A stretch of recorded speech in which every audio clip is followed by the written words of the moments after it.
അല്ല, തീർച്ചയായിട്ടും ആ കേസ് വിജിലൻസ് തള്ളിയ സാഹചര്യത്തിൽ വിജിലൻസ് തള്ളിയത് തെറ്റാണ് എന്ന് പറഞ്ഞുകൊണ്ടാണ് ശ്രീ മാത്യു കുഴൽനാടൻ പാർട്ടിയുടെ അനുമതിയോടുകൂടി തന്നെ ഹൈക്കോടതിയിലേക്ക് പോയിട്ടുള്ളത്. ആ ഹൈക്കോടതിയിൽ ആ കേസ് പോകും. ഒരു വിചാരണ കോടതിയിൽ തള്ളിക്കഴിഞ്ഞാൽ പിന്നെയുള്ള ഓപ്ഷൻ അപ്പീൽ പോവുകയാണ്. ആ അപ്പീൽ ഫൈറ്റ് ചെയ്യും, നിയമപരമായി ഫൈറ്റ് ചെയ്യും ആ കേസ്.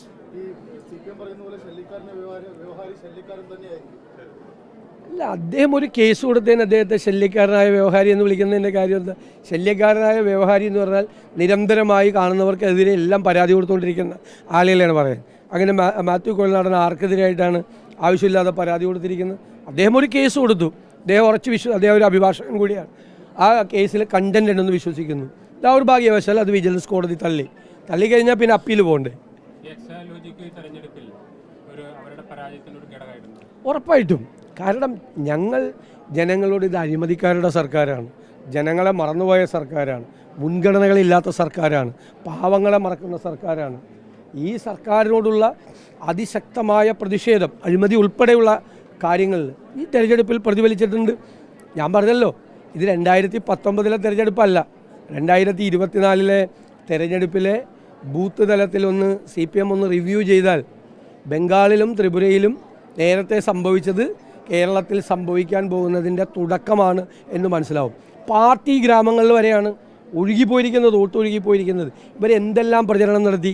വടകരയിൽ സംഘപരിവാറിനെ ലജ്ജിപ്പിക്കുന്ന തരത്തിലുള്ള വർഗീയ പ്രചരണമാണ് CPM നടത്തിയത്. എന്നിട്ട് ഞങ്ങളുടെ തലയിലും ഞങ്ങളുടെ സ്ഥാനാർത്ഥി ഷാഫി പറമ്പിൻ്റെ തലയിലും കെട്ടിവെക്കാൻ ശ്രമിച്ചു.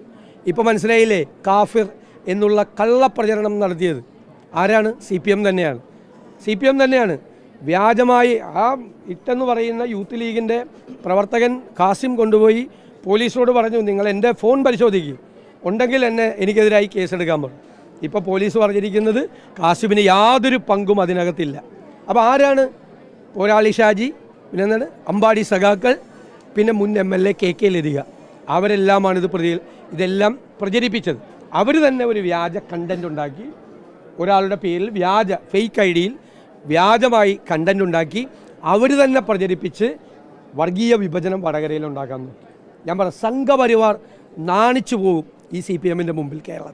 കേരളത്തിലെ ജനങ്ങൾ തിരിച്ചറിയണം, എന്തും ജയിക്കാൻ എന്തു വൃത്തികേടും ചെയ്യാൻ മടിക്കാത്തവരുടെ സംഘമാണ് CPM. എന്തൊരു കേരളത്തിൻ്റെ ചരിത്രത്തിലുണ്ടായിട്ടുണ്ടോ ഈ കാഫിർ പ്രചരണമൊക്കെ? എത്രമാത്രം ഈ ഭിന്നിപ്പിക്കാൻ വേണ്ടിയിട്ടാണ്. അത് തന്നെയല്ലേ സംഘപരിവാർ ചെയ്യുന്നത്? ആണല്ലോ, ഇപ്പോൾ പരസ്പരം പോരടിച്ചുകൊണ്ടിരിക്കുന്നില്ലേ? നിങ്ങൾ പറഞ്ഞില്ലേ ഈ CPM ഹാൻഡിലുകൾ ഞങ്ങളെയൊക്കെ എത്ര മോശമായിട്ടാണ്, ഞങ്ങളുടെയൊക്കെ വീട്ടിലിരിക്കുന്ന ആളുകളെ കുറിച്ച്, മാധ്യമപ്രവർത്തകർക്കെതിരെ,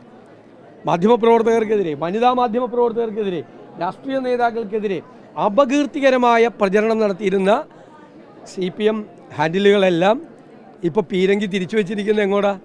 പിണറായി വിജയനിലേക്കും CPM നേതൃത്വത്തിലേക്കും തിരിച്ചു വച്ചിരിക്കുക. അടിയാണ്, പരസ്പരം പോരാണ്. ഈ ഓരോ ഹാൻഡിലിൻ്റെ പുറകിലും ഓരോ പ്രധാനപ്പെട്ട CPM നേതാക്കളുണ്ട്. അവർ തമ്മിൽ പ്രസ്താവന യുദ്ധം നടത്തുന്നതിന് പകരം അവരുടെ ഹാൻഡിലുകളെ കൊണ്ടാണ് ഈ സംസാരിപ്പിക്കുന്നത്. CPM ഞങ്ങൾ പറഞ്ഞത് നിങ്ങൾ അടിവരയിട്ട് എഴുതി വെച്ചോ, ഡി ജനറേഷനാണ്, ജീർണത ബാധിച്ചിരിക്കുകയാണ് ആ പാർട്ടി ബംഗാളിലെയും ത്രിപുരയിലെയും പോകും. ഇത് അവസാനിച്ച് കുഴിച്ചു മൂടിയിട്ട് വാഴയും കൂടി വെച്ചിട്ട് പിണറായി വിജയൻ പോകുമെന്ന് ഞങ്ങൾ തെരഞ്ഞെടുപ്പ് കാലത്ത് പറഞ്ഞതാണ്. അത് തന്നെ സംഭവിക്കാൻ പോകും.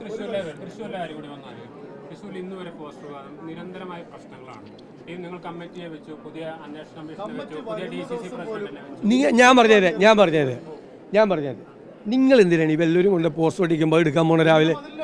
വെറുതെ അത് ആർക്കും വേണമെന്ന് ഒട്ടിക്കുക, ഒരു CPM കാരന് ഒട്ടിക്കുക, ആർക്കും ഒട്ടിക്കാൻ വന്ന് ആരെങ്കിലും രാത്രി ഇനി വേണമെങ്കിൽ ക്യാമറ വയ്ക്കുക, ആരാണ് ഒട്ടിക്കണമെന്ന് അറിയാൻ വേണ്ടി. ഈ പോസ്റ്റ് ഒട്ടിക്കണതൊക്കെ അതൊക്കെ ഒരു ബോധമില്ലാത്ത ആളുകളാണ് ചെയ്യുന്നത്. ആർക്കും വേണമെങ്കിൽ പോസ്റ്റ് ഒട്ടിക്കണം കണ്ടിട്ടാണ് രാഷ്ട്രീയ തീരുമാനങ്ങൾ ഒരു രാഷ്ട്രീയ പാർട്ടി എടുക്കുന്നത്. ഇത് നിങ്ങൾ 2 ദിവസം ആ പോസ്റ്റ് ഒന്നും കണ്ടില്ല എന്ന് വിചാരിക്കാം. പാർട്ടി ഓഫീസിൽ അവിടെ കൊണ്ട് ആരെങ്കിലും പോസ്റ്റർ ഒട്ടിച്ച് നിങ്ങൾ കണ്ടില്ല എന്ന് വെച്ചാൽ പിന്നെ ഈ പോസ്റ്റർ ഉണ്ടാവില്ല. നിങ്ങൾ രാവിലെ ചെന്ന് ഇത് എടുക്കാൻ പോകുന്നതുകൊണ്ടാണ് രാത്രി വന്നിട്ട് വീടിന് പോസ്റ്റർ ഒട്ടിക്കണം. അത് നിർത്തി.